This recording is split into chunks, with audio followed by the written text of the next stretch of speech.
और जब मैं और मेरे मन का भाव छूट जाए तो सुख सुख नहीं रहता, दुख दुख नहीं रहता। मैं और मेरे मन का भाव कैसे छूटता है? देखो, आप भी वैरागी हैं, आपके भी मैं और मेरे मन का भाव प्रकट होता है कभी कभी। कैसे होता है? आप सुबह के समय टीवी देख रहे हो, अखबार पढ़ रहे हो, पति पत्नी दोनों जने वार्तालाप कर रहे हो, या भाई बंधु बैठे हो, मित्र बैठे हो, दो चार जने, और अखबार में खबर आई, अरे देखो रेल पलट गई। क्या हो गई? रेल पलट गई। कितने लोग मर गए? अरे देखो 400 लोग मर गए। लेकिन तुम्हारी चाय की चुस्की ऐसी चल रही है। तुम्हारी धर्मपत्नी कह रही है, अजी 400 क्या, मर तो 500-600 गए होंगे, ज्यादा मरे होंगे, अखबार में तो कम ही लिखते। अच्छा ऐसे करो, एक बिस्किट ले लो, आप खाली चाय मत पियो। तो क्या आप वीतरागी नहीं है उस समय? क्यों? क्योंकि वहां आपका मैं और मेरेपन का भाव नहीं है। इसलिए जो हो रहा है सो हो रहा है। लेकिन उन्हीं 400 के अंतर्गत तुम्हारा कोई अपना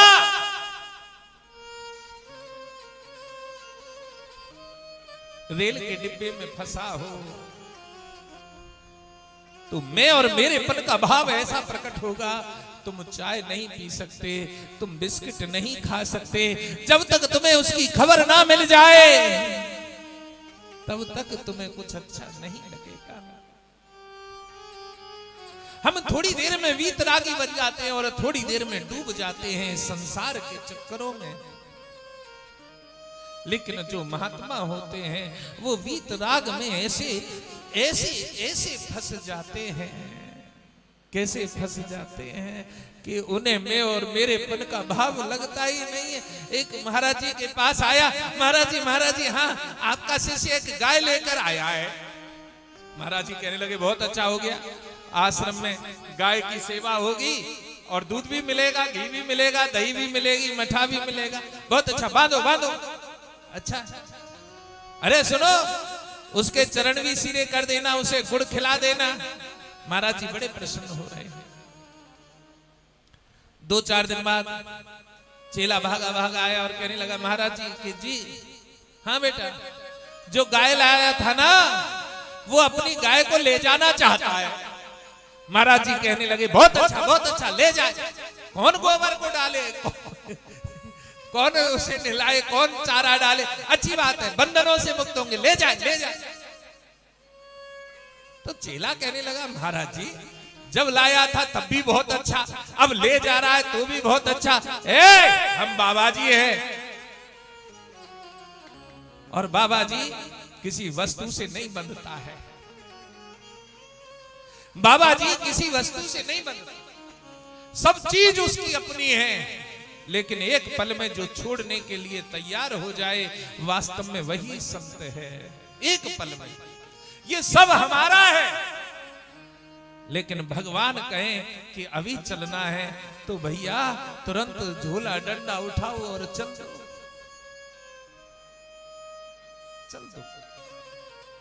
डरना नहीं, भय नहीं रखना है। जहां तुम्हारा मन आए, देखो विरक्त की दीक्षा लेने से यही नहीं है कि तुम विरक्त बन जाओगे। विरक्त की दीक्षा क्या है? जहां तुम्हारा मन ही विरक्त हो जाए, दुख और सुख शून्य हो जाए। जहां दुख और सुख शून्य हो जाएगा,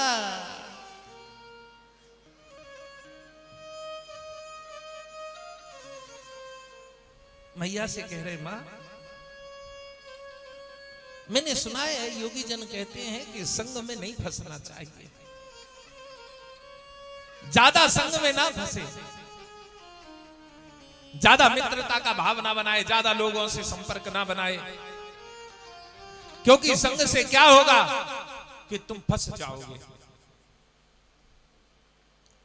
तो फिर क्या करें?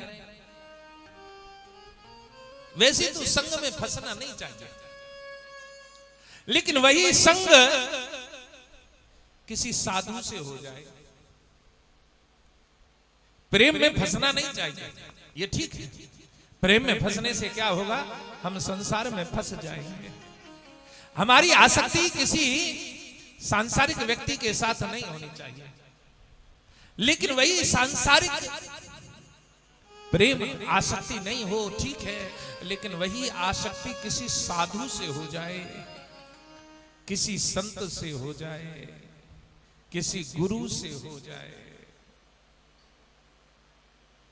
कहा गया है संग और आसक्ति संत महापुरुषों के प्रति हो जाती है तो मोक्ष का द्वार खुल जाता है।